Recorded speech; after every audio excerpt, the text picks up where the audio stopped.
Rise up!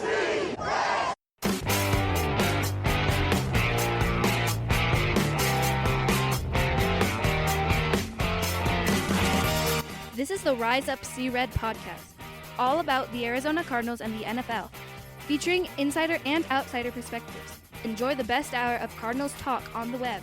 Now here are your hosts, Jess Root and Seth Cox.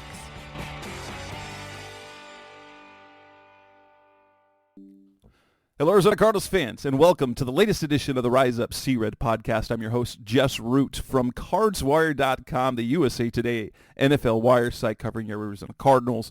And with me is Seth Cox, my co-host from RevengeOfTheBirds.com, the Arizona Cardinals site from SB Nation. He's also one of the hosts of the original Draft Breakdown podcast. And guys, you know, if you haven't been in on the podcast, it is that time of year. One, Cardinals are bad. Two, it's the end of the college season.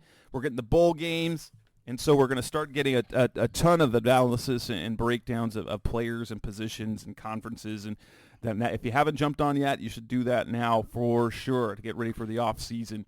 We're in episode 491. This is the first of our two preview shows. This is our Week 13 Cardinals-Steelers preview, picks, and prop bets. So, Seth, are you ready for? I don't know. I don't know. This game, it feels like a Browns game vibe leading up to the game. I don't know. It's still only Thursday, so we don't know what the final injury report's going to look like. But there's a part of me that thinks, ooh, yeah. Well, and it's interesting because we love to give our prop picks, and they've added some more since in the last 2 hours since I last looked, which is good. But before, so 2 hours ago, and we're recording at a 4 p.m. on a Thursday. 2 hours ago, there were no Arizona Cardinal props available. Now there are a few now. It's not as plentiful as normal, but we do now have some Kyler Murray props, only touchdowns and interceptions, no yardage yet. We do have zero, at least on DraftKings, zero Cardinals receiving props. And we do have Kyler Murray and James Conner rushing props, but only for yardage and longest rush. So there's very, very little right now in terms of offensive player props in the Cardinals side of things. And I mean, it makes sense. You come into this game and you just mentioned it. It's a very, is negative the right word? I'm not sure. There's a very eerie feeling of what to expect when you look at the fact that Vegas doesn't even know what to do with this game. It's you're listening. If you've been listening to the show all season, Seth and I don't really and never have really bought into the notion that this is a team actively trying to lose or to be not good. It was the game last week was the first one where I thought maybe I've been wrong, and I don't know how you tank other than organizationally. Okay, from the top down, you just don't get players. There's so many things that don't make sense, but it is feeling like they're not trying to, or they're trying their best not to put their best players out unless they're absolutely 100%. And the fun news of the day was Zach Ertz requesting to be released, and they're like, okay, you can be released. As he saw while he was injured, he basically saw his job disappear as Trey McBride took over that tight end position. So yeah, Zach Ertz or the this is semi-breaking news within the last hour. McBride just was upgraded to limited today. Yeah, so it looks like he's on track. So the DNP for both Jalen Thompson and Trey McBride on Wednesday appear to be, the super precaution, kind of like what they did with Hollywood last week. And they're doing again this week. They did yesterday as well. They had the heel issue Thursday, Friday. He still played, but then it's heel issue on Wednesday. I haven't seen the injury report quite yet. I just got home. He's DNP as is Michael Wilson. That explains some of the props coming back, but not much of the props coming in. And we obviously are looking at this from a slant of, previewing the Steelers, but also trying to have some fun with it, because in a season like this, might as well make some money, right? Right. Try to. Right. And so this is a situation this week where there's just not a whole lot. And the fact that, so let me ask you this, because obviously we'll get into the nitty gritty of everything, but like, is the line stagnant at 5.5 give you a weird feeling too? Like, why is this line staying stagnant so much? Oh, I think part of it is the fact, because it actually started 6.5 and dropped Tuesday to 5.5 and it hasn't moved since then. And I think what that is honestly, it's less about the Cardinals and more about they still don't believe in the Steelers offense. Yeah. So you look at it, you've got a Steelers team that put up their first 400-yard game offensively. And only scored 16 points. Yeah, in 44 games. Yes. So the previous 44 games, they had not had over 400 yards of offense from scrimmage. This coincided, of course, with their first game with out Matt Canada as their offensive coordinator. So that was, one of those situations that you look at and you say, oh, okay, is it a causation, correlation, or just a fluke? For reference, the Cardinals' last 400-yard game was this season in week 3. So it's not a situation that you look at and you go, well, the Cardinals haven't done it. I mean, literally the Cardinals did it in week 3 with Josh Dobbs as their quarterback. Yeah, against the Dallas Cowboys team. Right. That is one of the best in the NFL right now. Yes. And so they have been hideous offensively for a number of games, going back obviously 2 years under Matt Canada. And a lot of that coincides with Kenny Pickett. He's just not a great quarterback. I talked to let me make sure I get this gentleman's name right. He was kind enough to respond to me. He's got 2 last names, so it throws me off. Or 2 first names, however you want to look at it. But I talked to Jarrett Bailey of Behind the Steel Curtain, and that's kind of what we talked about. Like, oh, I know Jarrett Bailey writes the power rankings for Touchdown Wire too. Oh, okay, yeah, very nice guy, great guy to speak with. You and I touched on this earlier this week. You look at Mike Tomlin's 17 seasons as a head coach. He's never had a losing record. I don't want to jinx it, but seems fairly certain he once again will not have a losing record this year. Now he's been 500 a number of times, I think 3 total. But I talked to Jared about that, and I said, you got to be impressed. Like, is he just the most underrated coach in the NFL? And it's like, he's respected, but the fact is he hasn't won a playoff game in 7 years. Yeah. And I look at that and I go, okay, well, I mean, do you want to be the Steelers or do you want to, and I'm not going to say that they're the Cardinals, but do you want to be the Bengals or one of these other teams that because remember that was kind of the Lovie Smith thing. Like, are you going to get Sean McVay or are you going to get, one of the other coaches that fails spectacular, Brandon Staley, Robert Saleh, these guys that everybody thinks are the next hot young thing, and they just don't end up working.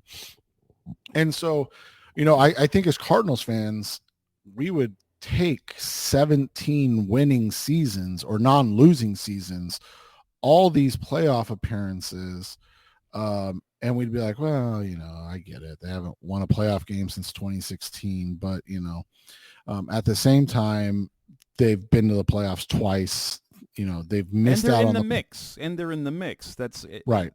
Every year. That's also something that's important. I know there's you got to expect more. We want more. But honestly, as a fan, really the best thing, like the ideal thing you can have for fan interest, and I know it's not necessarily for building your organization. Like, you either need to fall into but in terms of fan base and being a fan, it's more fun when your team is relevant down the stretch. So even if you're not a great team, you have something that you're looking forward to with the possibility of the postseason. So if at least it's that. I know that sort of mentality is what leads to years and years of not in the playoffs, or years and years of just being pretty good. But that's really still, that's a good thing to have as a fan base, rather than just being awful, hoping it gets better, and then every once in a while being great. I don't know. I don't know what the better option is. Right. And so you look at it, so we talked about, their 28th scoring offense. You even kind of alluded to it. They hit their average. First 400-yard game in over 2 years, and they hit their average. They scored 16 points. That's what they do. They score 16 and a half points a game. And that's 28th, but they only allow 18.6 points per game. So, you look Which at is, it. Again, you look at that statistically, they're a 7-14 with a negative point differential, a top 5 scoring defense, and yet they have a negative point differential this season. It's right. An oddity. Kenny Pickett, sorry, probably just a second. I shouldn't do that on the microphone. Kenny Pickett, in his second season, he is spectacularly unspectacular, right? If you look at his last 6 games, 1 touchdown pass, 0 interceptions. I mean, 0 interceptions is great, but 1 touchdown pass in the last 6 games.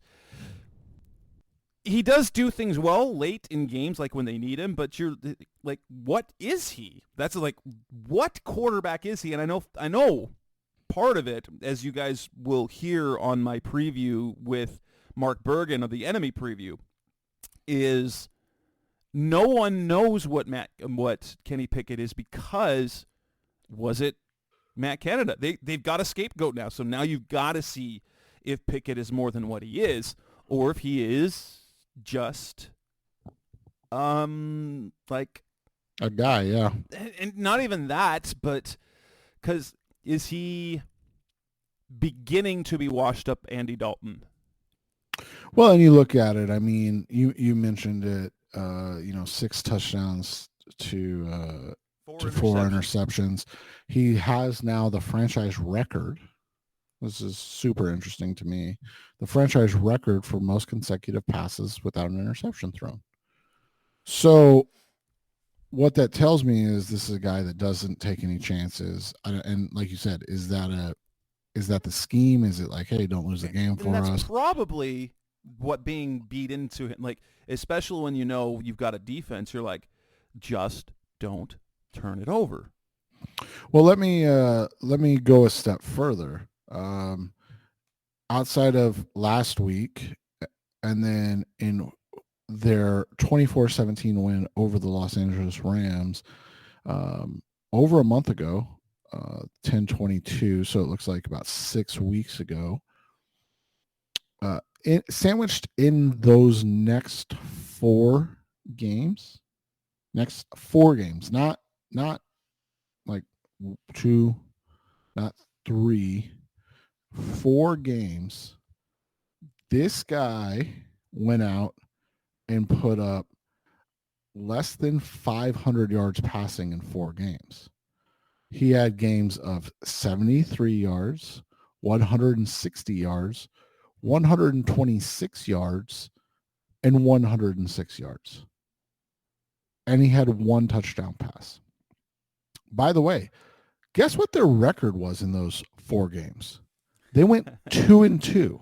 Oh. So there's nothing you can look at and say that makes sense. It was kind of like, what we talked about a couple weeks ago with shucks, who the Cardinals play a couple weeks ago?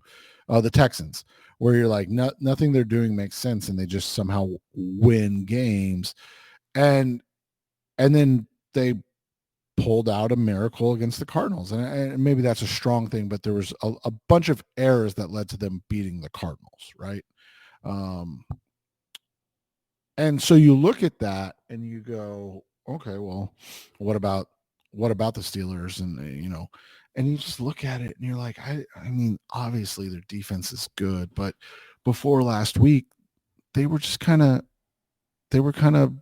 bad in yards. I mean, they were giving up 20, or they were 26th in yards allowed per game. They were 28th, or excuse me, 24th in passing yards allowed, 22nd in rushing yards allowed. Like, those are not good numbers. Those aren't like, oh, look, but they're 5th in scoring defense. Yeah. They're 3rd in turnovers. And by the way, they're 1st in turnovers against, and they've turned the ball over the least amount of anybody in the NFL. They have a plus 11 turnover differential.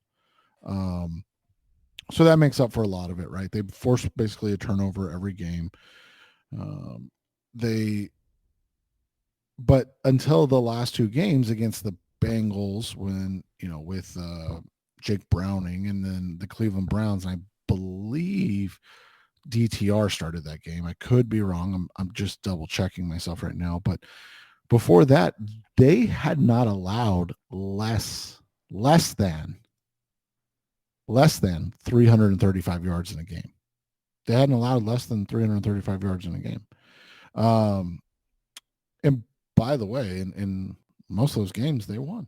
So again, like, there's stuff, everything you look at doesn't make sense. I mean, the loss to Cleveland, right? That you're like, oh, that makes sense. They only had 259 or 249 yards from scrimmage, so that's obviously the game that caused Matt Canada to get fired.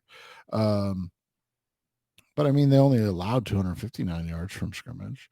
But like before that, their win over the Ravens, they only had 289 yards of offense, but they forced 3 turnovers. Mm-hmm. Their win over the Cleveland Browns, when Cleveland was, kind of healthy, they gave up 408 yards of offense. They won this game. They only had 250 yards of offense, but they caused 4 turnovers. so the way that they do things doesn't make sense. They allow yards outside of TJ Watt. They don't get to the quarterback a ton, right? I mean, TJ Watt obviously is just a phenom, 13.5 sacks on the season, but their next highest guy is 4.5. Like, the next guy on the list is 4.5.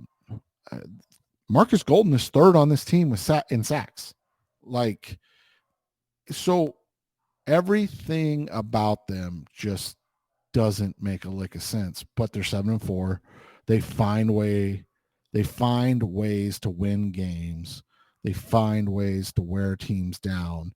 But I mean, you look at it, the Cardinals have as many sacks, same amount of sacks as the Steelers on the season. Like, it's just stuff like that doesn't make a lick of sense. They do have playmaking though, and and they run the ball quite well. They look at the Najee Harris is 598 yards, averaging 4.2 carry. That's solid. He has not been the spectacular back that everyone hoped he would be, and perhaps Cardinals fans should be glad that, because Najee was one of those guys that was probably going to be the pick for the Cardinals in that draft. If it weren't for that was Zaven's year, right? Yeah. And had it not been Zaven, it was probably going to be Najee, and he's been spectacularly unspectacular. He's a grinder, but and then they got Jaylen Warren, who's averaging 5.8 per carry, 542 yards, and 3 touchdowns. And so between the two of them, they have nearly 1,200 yards rushing, and just through the first 11 games for them. And based on the way that the Cardinals, and we'll wait for that to the next segment. But then you got Kenny Pickens, 16.6 yards per catch. Deontay Johnson. George Pickens. Who did I say? Kenny, which is that's a mix of the quarterback and the receiver. Yeah. Wow.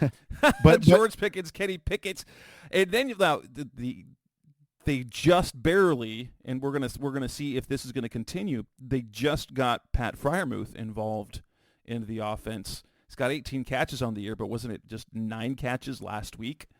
Yeah, he's been hurt, but I mean before that, he's only played in 6 games, but there's zero doubt, and this isn't even a fantasy football type of conversation. He had 11 targets last week. The week before he was healthy, he had 1 target. He missed the 5 previous games of that, but you go back and the last time he was healthy, 10-1 against Houston, he had 4 targets. Against Vegas, 4 targets. Against Cleveland the first game, 1 target. Against San Francisco, 4 targets. And you're talking about a guy that, was drafted in the 2nd round, that was looked at as a guy that could be an incredible, offensive weapon. And he's not even the most disappointing one. They have Deontay Johnson, who, I mean, with all intents and purposes, was supposed to be the next guy in that lineage of Steelers receivers that just create incredible numbers without much fanfare, right? And you look at it in 2021, this guy put up 107 catches for over 1,100 yards and 8 touchdowns. And by the way, that was I believe Big Ben's last year. It was. And then they draft Kenny Pickett, and this guy just completely nosedives. Last year, he still put up 86 catches for 882 yards, but Jess and I had as many touchdowns. He had 0. And those are tight end type. Those are running back receiving yard in terms of like yards per catch. Right. That's like running back stuff. And then this year, he's obviously missed some time, only played in 7 games, and he was off to a great start this year. I mean, just a fantastic start. You look at his first 4 games played, he missed a plethora in between, but 3 catches, 48 yards. Then he missed the next 3 weeks, or maybe even 4, and he put up 5 for 79. Then he played again. He put up 8 for 85. Then he played again on a short week, put up 7 for 90. And then from there, he is bottomed out. And again, maybe this coincides with Canada, but even last week, which was his bounce back, was only 4 for 50. But I mean, and dropped what would have been a touchdown catch. Yeah, and he had 3 in the last 2 games before the game against Cincy. He had 3 catches for 33 yards. Like, we're talking about a guy who was billed and was on pace to be one of the better receivers in the NFL, and all of a sudden he's just, I mean, this is a guy that has 30 catches for 385 yards and 1 touchdown. Like, it's been hugely disappointing. And so you have the obvious concern that we'll get to, and that's that this is the week that these guys get right. That's what we always seen. Defensively, they've got TJ Watt, who's a game wrecker. 13 and a half sacks, 25 quarterback hits, 12 tackles for loss. He's got 3 forced fumbles, 6 pass breakups, an interception. He can do it all. He might be the best defender in the NFL right now. And I wouldn't say there's anyone better. They've got a good young cornerback in Joey Porter Jr. Patrick Peterson has not looked good this year. The very good safety in Minka Fitzpatrick, but has been dealing with injuries this season, played only 7 games, and we'll have to wait and see what his game status is going to be. But yeah, they've got corners that you can challenge, but the Cardinals might not have. When we get the Cardinals might not have receivers to challenge those corners with.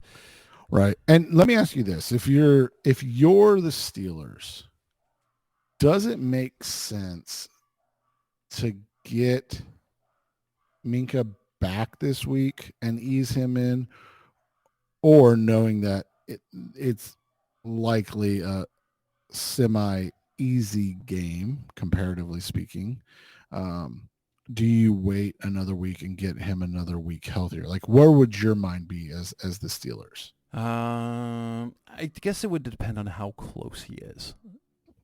Yeah, because I mean, it's just like this is the first week he's practiced. Like you said, I think he's missed the last 4 games. Obviously, he brings a complete, like, he is having him in the back end along with Watt in the front end is literally just completely game changing. I mean, you're talking about a guy in Minkah Fitzpatrick who is still second on the team in tackles. He hasn't played for 4 games and he's still second on the team in tackles. He is just a star. And like you said, Joey Porter Jr. has looked good. Levi Wallace has been really good out of the slot for them. So they've got some guys, but they just, I mean, again, and then this week happened, so who knows? But the last 2 weeks have happened, but like they just haven't looked very good defensively in terms of stopping opponents. They force turnovers inside the red zone. They get takeaways at clutch times. They don't allow touchdowns. And I guess all of that's way more important in the end, right? But you have to assume eventually it catches up with you. Yeah. Don't you? I mean, yeah, it makes sense. Once you hit a certain team, and that's not going to work now. Right. And that's what that was my next point, is not this week, obviously. But no, probably not. Probably not. Coming up next on the Rise Up Zero podcast, Best of Cardinals Talk. Let's talk about the matchups. More preview. So what are keys? What are matchups for the Cardinals in Week 13 against the Steelers? That's coming up next on Rise Up Zero. We're back on the Rise Up Zero podcast, Best of Cardinals Talk on the web. Let's talk about the Cardinals and Steelers this time. There's obviously some matchups, and part of this is made difficult because we don't know who's going to play. But I think if there was one thing, I think obviously don't turn the ball over. They can't do that against the Steelers and have a chance, because that's how the Steelers win games.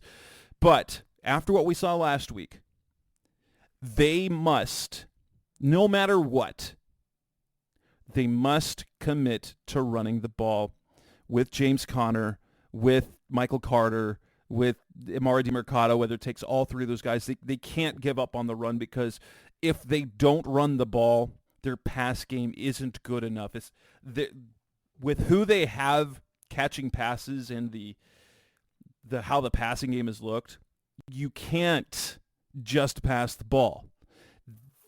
They allow 4.3 yards per carry. They allow almost 120 yards per game on the ground. The only way the Cardinals will have a chance in this game is if they can keep close and rely on Connor to kind of keep them on schedule. He's a good enough back. The Steelers aren't as good against the run as they should be for a team that's supposedly a great defense. But we saw the problems that the Cardinals had in pass protection last week when the Rams weren't even like blitzing. If you're only passing the ball against that team, Kyler's going to get hit. Kyler's going to get fumbled. Kyler might get hurt. I don't know. It's just I think that is key number 1. Commit to and maintain running the ball with James Conner. This might be I think this is the game you bust out the 25 carries for him. Yeah, it needs to be, and it needs to be one of those things where you kind of lean on the run game, and like you said, you've got 2 backs, maybe 3 backs with Demercado. You have Kyler Murray. You got to run the ball against this team, and the reason why is because the thing that they do best is they create turnovers. I mean, you've got Levi Wallace with two interceptions. You have DeMonte Casey with 2. You have Joey Porter Jr. with 1. You have Shandon Sullivan. You have Alex Highsmith. I mean, the list of guys that have one interception on this team is crazy. I mean, they have 12 interceptions on the season already. And so when you look at it, the fact that they have the best pass rusher, maybe the best defensive player in the game, and TJ Watt, as you spoke about earlier, the fact that they have guys like Alex Highsmith and Quan Alexander that force fumbles, on top of what Watt does, forcing fumbles. And then they have guys that are opportunistic with making plays on the ball in the guys I just mentioned. All of that is like, hey, run the football, play action pass. You have opportunities for shots, but like if you don't have Hollywood and Michael Wilson, you're relying on Greg Dortch and Rondell Moore, and nothing against those guys, good wide receivers. It's just undermanned in the sense of there's two guys that are probably wide receiver 3 types at best, and so you need to be able to utilize the talent you have in the best way you can. If McBride's there, it'll be interesting because they do a nice job on tight ends most of the time, but obviously they've got Trenton Thompson, who's stepped up a little bit in the absence of Minka. They have Joey Porter Jr., who you mentioned, but Quan Alexander and Landon Roberts do a nice job dropping into coverage on tight ends, and they're good at that. So those are things that you want to look at and kind of avoid if you can. So we'll see, man, because I think it's hard to break down their defense against this offense with just the unknowns. But the one focus you have to have is TJ Watt, right? Like how can you stop TJ Watt from getting to the passer? And the reality is the answer is no, right? I mean, you're not going to stop him. So how do you lessen his impact? That matchup's going to be really interesting because it's Paris. It's Paris Johnson because he lines up almost every time. They don't move him around a lot. They put him over right tackle, and so we will get to see perhaps the best in the game against one of the best young prospect tackles in the game, and it'll be interesting to see because Paris he had a little rough game, but he's the past couple of weeks since Kyler took over, he has been better, at least in pass protect. Like there's a lot of promise there, but we'll wait and see. But let's also be honest. The last couple of weeks we've seen Paris and Will step up from a pass pro standpoint, and while Yelda Froholt and you and I at left guard have really struggled at pass pro, and then obviously DJ's been struggling. So Alex Highsmith is one to watch as well, right? Like I said, he's only got 3 sacks, 3.5, 4 sacks on the season, whatever it is. But I mean, last year I think he had like 12 sacks. He had a pretty big season last year, if I remember right. He's got 4.5, this season. But last year he had 14.5, so I undersold him. So I mean, he's a guy that can play off the game wrecker and TJ Watt, and those are the matchups to watch when they're on offense right now, because we just don't know anything. Like I said, Joey Porter Jr. has been excellent. Can you take advantage of Patrick Peterson? Those are questions that we can ask, but I don't know with the guys that they have.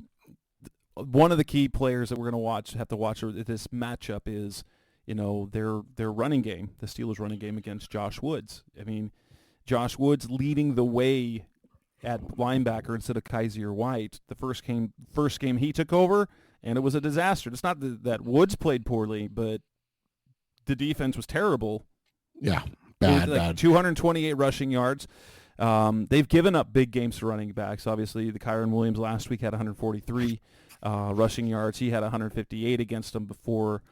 They gave up over 100 to Christian McCaffrey, over 100 to Tony Pollard. Bijan Robinson had a big game against them. And so the run game, and then that's what the Steelers do. And so, yeah. Right. And they have a brutal offensive line. I mean, outside of James Daniels and rookie Broderick Jones, their offensive line has been pretty bad this year. Their starting center's Mason Cole. Who knew? Yeah. Cole's there. you know, I think so Jones just kind of got into the lineup. He replaced Okorafor, Chuck, right? Yeah, Chukwuma Okorafor. So he was playing left tackle, and he was fine. Not good, not bad, fine. And then they benched him, and then they replaced Chukwuma Okorafor.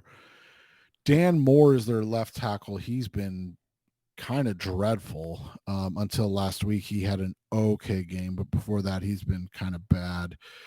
Mason Cole's been bad. Isaac Somolo hasn't been great. Like I said, James Daniels and then the rookie Broderick Jones have kind of been the bright spots along that line. So, unfortunately, the Cardinals probably just don't have the horses up front to take advantage of that. I mean, Kevin Strong coming back will help, but yeah, it's rough, and that's something we've talked about 100 times. We don't need to beat that dead horse too much.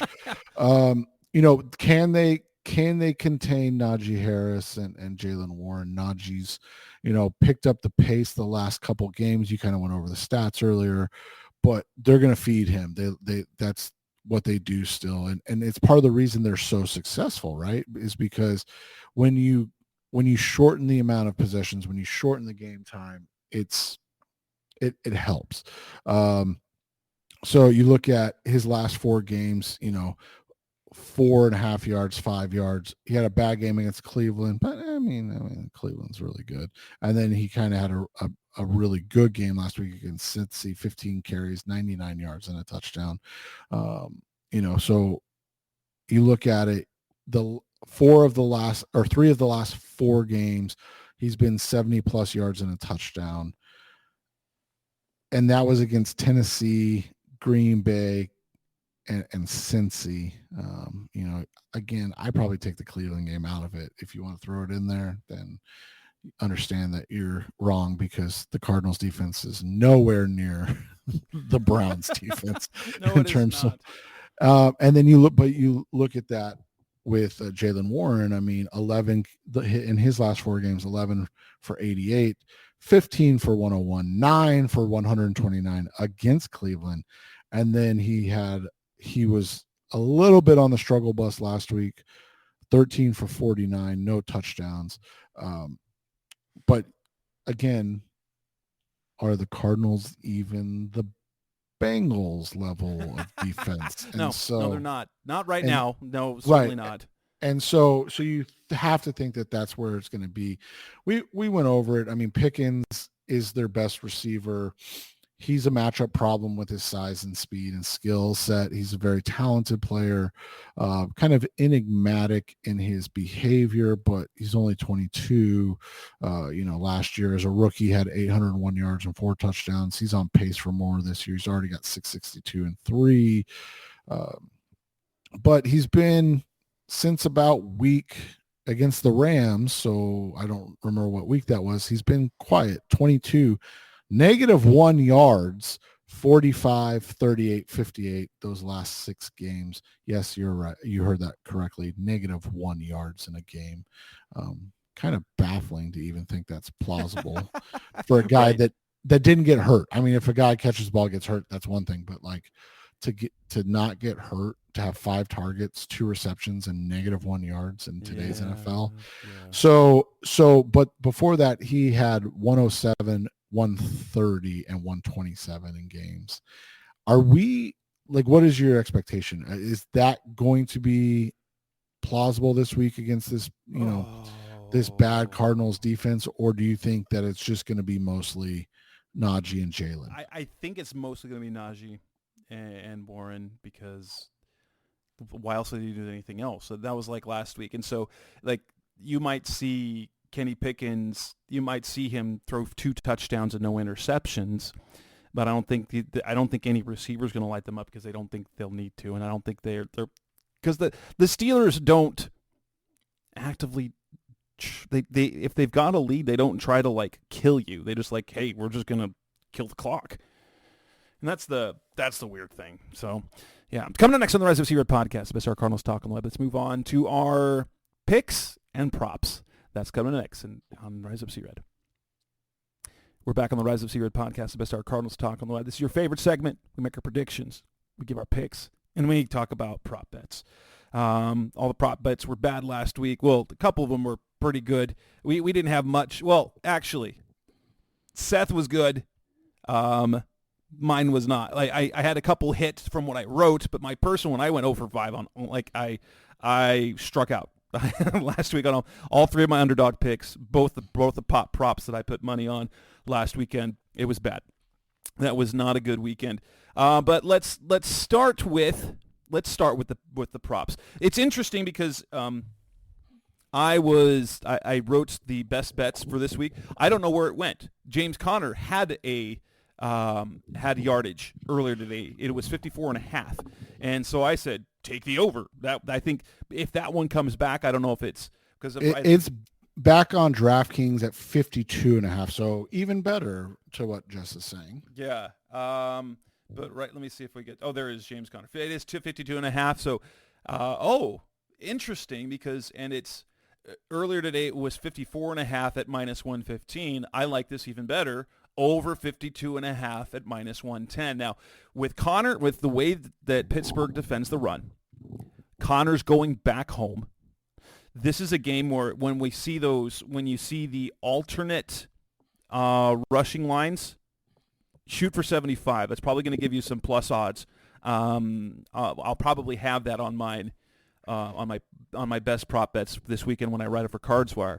But I'd be shooting. So right now, definitely over 52, and then I would stack that with a alternate line of 75 or more, and because you'll probably get it at about plus 120, I'm guessing. Yeah, and it's not available yet on mine either, so keep an eye out for it. Let me ask you this. We just talked about receiving props or receivers in this game. Does 47.5 for Deontay Johnson or 43.5 for George Pickens entice you?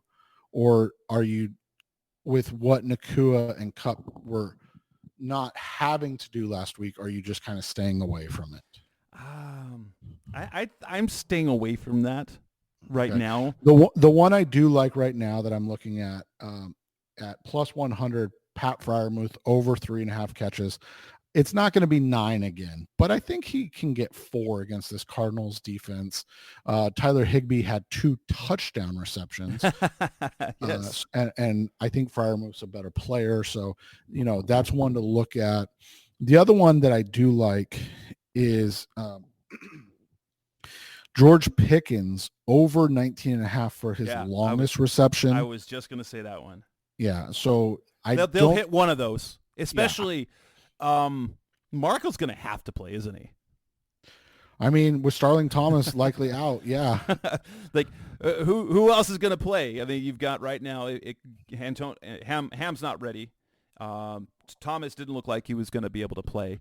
And so you've got Keytrail, you've got Garrett Williams, and then Marco Wilson, unless they're going to bring up if it's Devod Wilson again, or... I still don't know what a Devod Wilson is. Right, exactly. So let me ask you this then on that topic. Last week we saw Matthew Stafford go 25 for 33.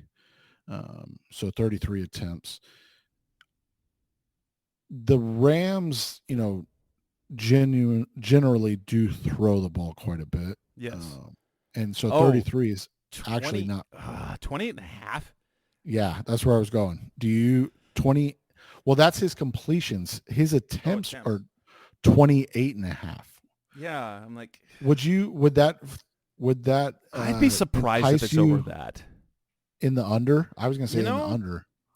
Actually, that one's not a bad bet, especially unless the Cardinals absolutely sell out against the run, which I don't think they can do because they're bad on the pass defense. Yeah, so in 11 games this year, he's only hit the over 5 times. He's under 28.5 6 times. Obviously, only the one game without Canada, but he hit 33 in that game. But again, they didn't run the ball quite as well in that game. Here's one, and it is simply because of the law of averages. Interceptions. You can get Kenny Pickett at over 0.5, so basically half an interception at plus 120. I think, not because I think the Cardinals are going to, I think he's due an interception, right? He's gone 6 games without it, 1 touchdown, no interceptions. And the Cardinals have been okay at getting takeaways. You've got Jalen Thompson with interceptions in each of the last 2 weeks. Buda can do it. And so that one's not a bad one to throw a little bit of money at. Is over half an interception for Pickett at plus 120. That's one you can play a little bit with. My favorite plus money bet on the day is Alex Highsmith over 0.25 sacks, so 0.25. So if he gets a half a sack, that's at plus 110. I love that bet. I think that he is going to have a good day. The other one, the TJ Watt one's not worth the juice, but if you like free money, it's probably fine. But his is 0.75, so he has to get a full sack on the day. That's minus 150, but I really like Highsmith, and then Cam Hayward's at 0.25 at plus 120 as well. Both of those I would feel confident and comfortable going with that, just because, like we've mentioned, DJ Humphries has not been good this year, and then you have the fact that that Yelda Froholt and Carter O'Donnell, and maybe it's Elijah Wilkinson, because it can always get. That's right. It felt like, because Wilkinson got hurt in week 7, but he got hurt, and Gannon revealed the week later that Cologne had taken all the snaps. So it was Wilkinson got hurt after he was benched. That's what it seemed like. So they replaced him with Cologne, who then got hurt, and then replaced him with O'Donnell, who was replaced by Cologne last week. I don't know if that was just to give him work. So maybe they're like, okay, I guess Wilkinson's the best option. Yeah, so both Highsmith and Hayward, they line up on that defensive right side. I think those are good plus money bets. That's where I would go. I would stay away from anything Kyler Murray related, unless you want to take his over in rushing yards, but I just don't like the juice. I've told you guys before, over 29.5 is kind of where anything under that, I'll take 24.5. But once you get to 30, because of sacks, kneel downs, things like of that nature, I stay away from it. Here's winning margin. I like winning margin here because it's interesting, because Steelers 1 to 6 points plus 290, and Steelers 7 to 12 at plus 400. So I don't think that they're going to win by significantly more than that. And, well, honestly, if you want to play a little bit, because I think you can still average plus money if you put 3 wagers on the Steelers 1 to 6 is plus 290. Steelers 7 to 12 plus 400, and then by 13 to 18 is plus 475. I think if I had to pick, I think it's going to be in the 7 to 12 range, which is one's a nice one at plus 400. But in fact, ignore the Steelers 1 to 6. I don't think the Cardinals can even cover this game. The funny thing is, again, Jarrett Bailey of Behind Steel Curtain and apparently Touchdown Wire, he thinks the Cardinals cover, which I don't know. Every victory has been within 7 points for the Steelers this year. Wow. Every single one. And spoiler alert, I have a 7-point win for the Steelers. But also, as Jess always says, law of averages. So they got to go one way or the other eventually. So so if you like the Steelers 7 to 12, it's plus 400. Yeah, and if you do like that 13 to 18, if you want to get frisky, it's actually better odds on DraftKings. The 1 to 6 and 7 to 12 is better on BetMGM. On DraftKings, it's plus 550. Ooh. So if you You can you can ladder your bets, but across platforms. yeah, and that's one of those. You mentioned it, like you bet 10 on the 1 to 6. You bet 7.5 on the 7 to 12, and then you bet 5 on the 13 to 18, and that's how you make sure you make some money, because it's $22.50 in that, and then you end up, your lowest win will cover that. So that's the way you do that. And then if they win by 19 to 24, you call and complain to Jess and I. Then that would, yeah. All right, time for our predictions. We've got our prop bets. Let's go with the predictions. I was a little bit wishy-washy yesterday, like 13 to no. I think this is going to be a 20 to 13 game, but I don't think it will be a 2013 game that's even that close. I think it'll be probably 20 to 6. And the Cardinals pick up a garbage time touchdown. Okay, I was going to go that they do cover, and take the under. Oh yeah. I think both of us are on this under, but I'm going to go 21-17. Oh. With the same theory that it's 21 to 10, they get a late touchdown. And it's a late cover. Oh. Yeah. Unless Gannon decides to go for 2 or something crazy. Oh. And which they'll fail, because they're no good. Right. They're so bad on 4th down and on 2-point conversions this year. It's insane. Like just don't do that.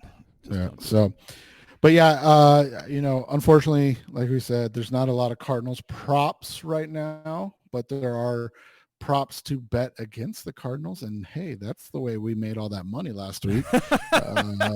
Matthew Stafford over 1.5 touchdowns, and laddering the Kyren Williams. And by the way, if you would have laddered Kyren Williams up to 125 plus yards, that was plus 2,100.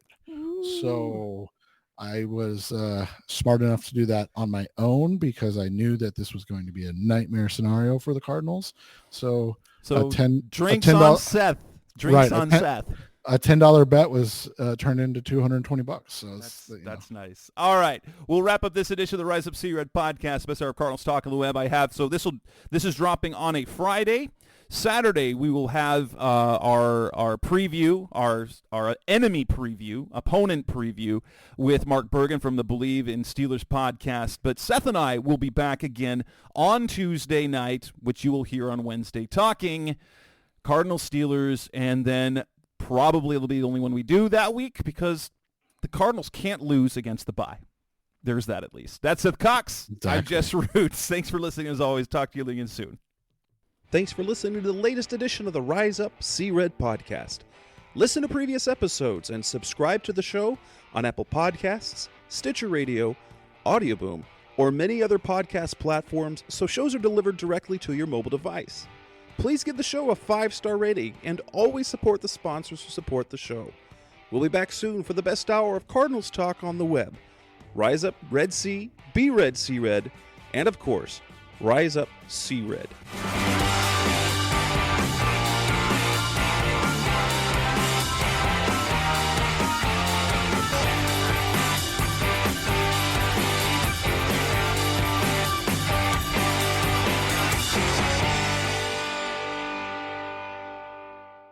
Roll!